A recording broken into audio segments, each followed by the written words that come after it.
एक शब्द आपको मिलेगा साहित्य पढ़ते हुए जिसका नाम है नैतिक अंतर्द्वंद्व।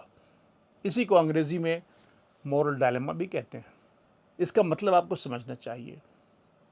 इसका मतलब होता है कि आपके अंदर एक संघर्ष चल रहा है, दो प्रकार के विकल्पों के बीच, दो प्रकार के जीवन मूल्यों के बीच। आपको यह सिखाया गया है कि आप माता पिता की बात माने, ये एक जीवन मूल्य है, क्योंकि आप बच्चे हैं, आपको इतना ज्ञान नहीं है, विवेक नहीं है कि क्या उचित क्या अनुचित है, इसलिए माता पिता की बात माने, ये एक पवित्र कार्य है। दूसरी ओर यह भी सिखाया गया आपको कि आप चोरी न करें। अब एक समय ऐसा भी आ गया कि एक पिता ने, अब वो कुछ कारणों से या ड्रग एडिक्ट होंगे या शराबी होंगे, कुछ बात होगी, पैसों की ज़रूरत है, उन्होंने कहा आपसे कि जाके चोरी करके पैसे ले आओ। अब आप क्या करेंगे?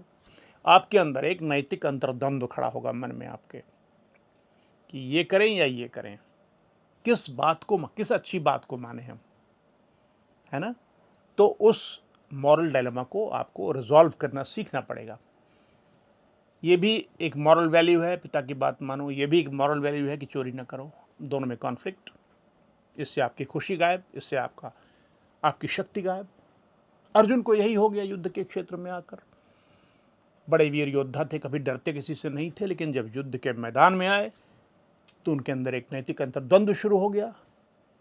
वो तो इसलिए आए थे युद्ध के मैदान में कि बहुत अन्याय हो रहा था जनता के प्रति भी, दुर्योधन के द्वारा, उसकी शक्तियों के द्वारा, और स्वयं इनके परिवार के प्रति भी हर प्रकार का अन्याय। तो इस अन्याय को जब वो अक्षम हो गए और तरीकों से सुलझाने में, तो उन्होंने क्या किया? युद्ध का निश्चय किया, युद्ध के मैदान में आ गए। तब तक उनके अंदर मॉरल डायलेमा नहीं था, नैतिक अंतर्द्वंद्व नहीं था। लेकिन जैसे ही आए और भीष्म पितामह को देखा, द्रोण को देखा, अपने कई भाई बंधुओं को देखा, तो उनके अंदर में एक मॉरल डायलेमा शुरू हो गया, अंतर्द्वंद्व शुरू हो गया, मन में संघर्ष शुरू हो गया कि मैं युद्ध में भाग लूं या न लूं। एक तरफ, क्या मैं भीष्म पर, अपने पितामह पर बाण चलाऊंगा? क्या मैं अपने गुरु पर बाण चलाऊंगा जिन्होंने मुझे इतनी शिक्षा दी, बाण चलाना सिखाया? या मैं फाइट करूंगा इनजस्टिस के खिलाफ? ऐसे मॉरल डायलेमा में वो पड़ गए। शक्ति नष्ट हो गई, उत्साह नष्ट हो गया और खुशी नष्ट हो गई उनकी।